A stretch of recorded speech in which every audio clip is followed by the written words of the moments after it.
जय हिंद दोस्तों, आप देख रहे हैं अध्ययन केंद्र। इस वीडियो के माध्यम से अभी हम पढ़ रहे हैं लुसेंट सब्जेक्टिव का बुक मीन्स लुसेंट सामान्य ज्ञान, जिसमें हमारा चल रहा है प्राचीन इतिहास। और आज जो हमारा एक्सरसाइज होगा 13वां एक्सरसाइज होगा मगध राज्य का उत्कर्ष। तो ध्यान से देखिएगा, काफ़ी इंपॉर्टेंट है। हर वीडियो में आपका एक टॉपिक कवर हो रहा है।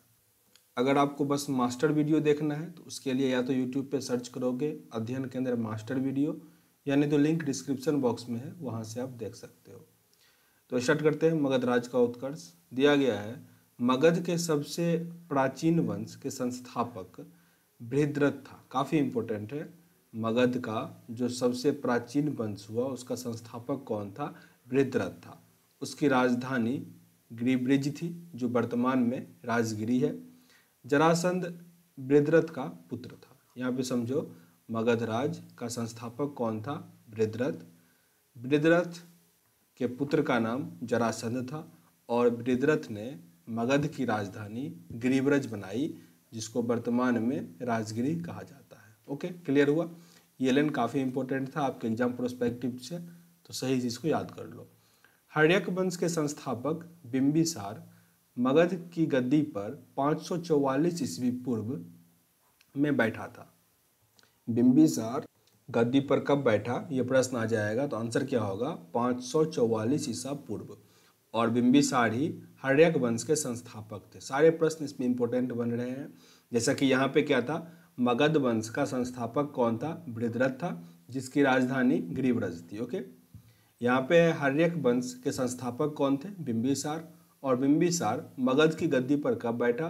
तो 544 ईसा पूर्व। ओके, वह बौद्ध धर्म का अनुयायी था। यह प्रथम भारतीय राजा था जिसने प्रशासनिक व्यवस्था पर बल दिया। पहला राजा भारत का था जिसने प्रशासनीय व्यवस्था पर ध्यान दिया। बिंबिसार ने ब्रह्मदत्त को हराकर अंगराज में मगध को मिला लिया। ओके, बिंबिसार ने ब्रह्मदत्त को हराकर अंगराज को मगध में मिला लिया था। क्लियर?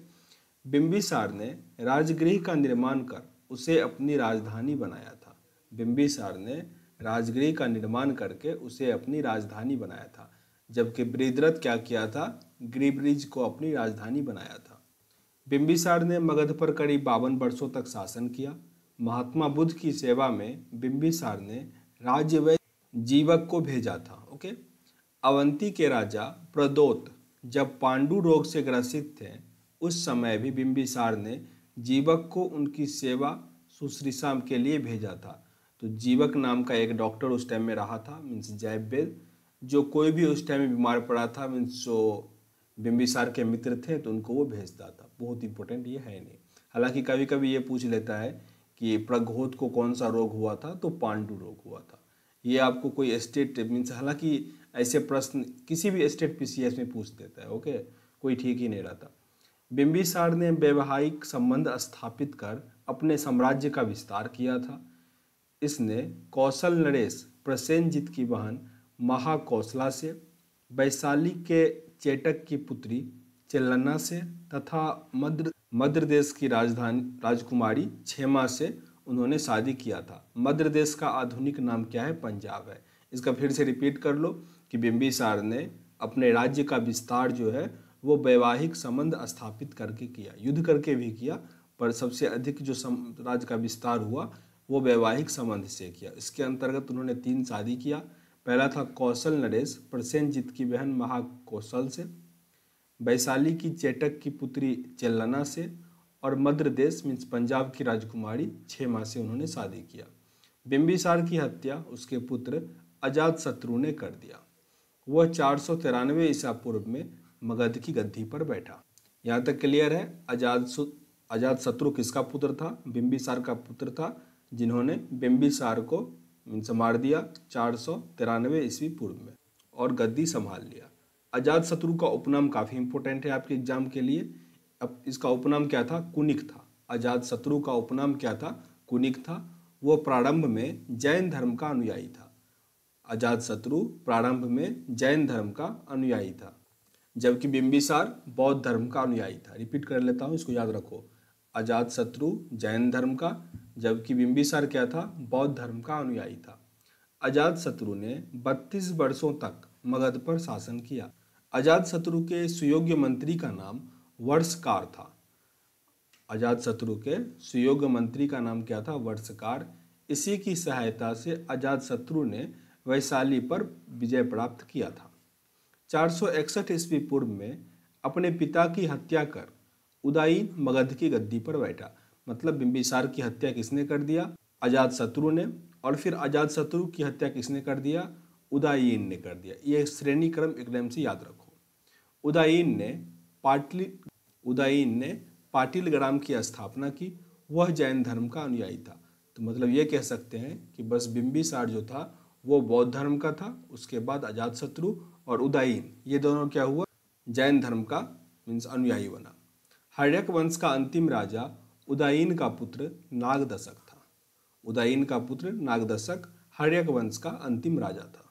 नागदशक को उसके अमात्य शिशुनाग ने 412 ईस्वी पूर्व में अपदस्थ करके मगध पर शिशुनाग वंश की स्थापना कर दी। यहाँ पे अमात्य जो है इसका मतलब होता है मंत्री या फिर मीन्स राजा का राइट हैंड जिसको कहते हैं ना, वो होता है। तो अमात्य का मतलब, तो यहाँ समझो बस मंत्री। ओके, तो नागदशक को उसके अमात्य मीन्स उसके मंत्री जिनका नाम शिशुनाग था, उन्होंने उसका हत्या कर दिया और फिर उसने शिशुनाग वंश का स्थापना किया। शिशुनाग ने अपनी राजधानी पाटलिपुत्र से हटाकर वैशाली में स्थापित की। ओके, यहाँ पे एक प्रश्न और इसके अंदर छुपा हुआ है कि शिशुनाग वंश का स्थापना कब हुआ था? तो 412 ईस्वी पूर्व हुआ था। और इसका स्थापना किसने किया था? शिशुनाग ने किया था। साथ ही शिशुनाग ने पाटलिपुत्र की राजधानी राजगिरी से हटाकर कहाँ स्थानांतरित किया? वैशाली कर दिया। शिशुनाग का उत्तराधिकारी कालाशोक पुनः राजधानी को पाटलिपुत्र ले गया। शिशुनाग के बाद उसका उत्तराधिकारी जो था कालाशोक बना, जिसने पुनः राजधानी को पाटलिपुत्र ले गया। यहाँ पे आपको एक प्रश्न का आंसर देना होगा। कालाशोक के टाइम में एक बौद्ध संगति हुई थी। ओके, वो कौन सी बौद्ध संगति थी और कहाँ हुआ था, ये आप कमेंट बॉक्स में बता दो, क्योंकि बौद्ध धर्म जो है हमने पढ़ा था तो उसमें इसका जिक्र हुआ था, जरूर बताना। आगे प्रश्न है, शिशुनाग वंश का अंतिम राजा नंदीवर्धन था। शिशुनाग वंश का अंतिम राजा कौन था? नंदीवर्धन। नंद वंश का संस्थापक महापद्नंद था। नंद वंश का संस्थापक महापद्नंद था। काफी इंपोर्टेंट है ये सारा। शिशुनाग वंश का अंतिम राजा कौन था? नंदीवर्धन। और नंद वंश का संस्थापक कौन था? महापद्नंद। नंद वंश का अंतिम शासक घनानंद था। यह सिकंदर का समकालीन था। यहाँ पे काफी इंपोर्टेंट प्रश्न है। प्रश्न ऐसे आएगा कि इन राजाओं में सिकंदर का समकालीन कौन था? तो घनानंद जो कि नंद वंश का अंतिम शासक था, वो सिकंदर के समकालीन था। इसे चंद्रगुप्त मौर्य से युद्ध में पराजित किया और मगध पर नए वंश मौर्य वंश की स्थापना की। धनानंद या नंदवंश काफ़ी इंपॉर्टेंट है नहीं, क्योंकि उन्होंने क्या किया था, मीन्स देश को लूटा ही था, तो कुछ अच्छा था नहीं, इसीलिए बुक में या कहीं भी आपको इस बारे में अच्छी जानकारी मिलेगी नहीं जो एग्जाम में हेल्प करे आपको। तो आगे हमारा सिकंदर के बारे में एक छोटा सा एक्सरसाइज है, उसको हम कोशिश करते हैं इस वीडियो में कवर कर ही ले, क्योंकि काफ़ी छोटा है। तो सिकंदर के बारे में जान लो। सिकंदर का जन्म 356 ईस्वी पूर्व में हुआ था। सिकंदर का जन्म 356 ईस्वी पूर्व में हुआ था। सिकंदर की माता का नाम फिलिप था। सिकंदर के पिता का नाम फिलिप था।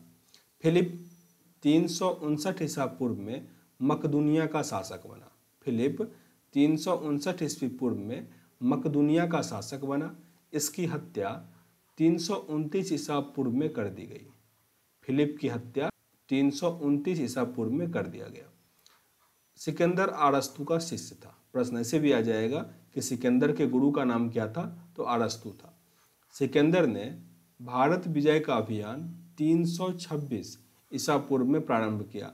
मतलब अपने पिता की मृत्यु के 3 वर्ष के बाद उन्होंने भारत विजय का अभियान आरंभ किया। सिकंदर का सेनापति सेल्यूकस निकेटर था। काफी इंपॉर्टेंट है। प्रश्न इसमें ऐसे आएगा, सेल्यूकस निकेटर किसका सेनापति था, तो सिकंदर का सेनापति था। सिकंदर को पंजाब के शासक पोरस के साथ युद्ध करना पड़ा, जिसे हाइडेस्पेसीज का युद्ध या झेलम विस्तार के युद्ध के नाम से जाना जाता है। ये काफ़ी इंपॉर्टेंट है। प्रश्न ऐसे आता है, अब नया में प्रश्न ऐसे आएगा, हाइडेस्पेसीज का युद्ध जो है, हाइडेस्पीज है, ये किसके बीच हुआ था, तो ये सिकंदर और पोरस के बीच हुआ था। फिर से रिपीट करता हूँ, हाइडेस्पेसीज का युद्ध किसके बीच हुआ था? सिकंदर और पोरस के बीच हुआ था। किसी किसी बुक में लिखा जाता है कि हाइडेस्पीज जो है ये झेलम नदी का दूसरा नाम है, या कहीं कहीं ये भी लिखा है कि झेलम नदी के किनारे एक मीन्स गांव बसता था या एक मैदान था, उसको कहा जाता है हाइडेस्पीज।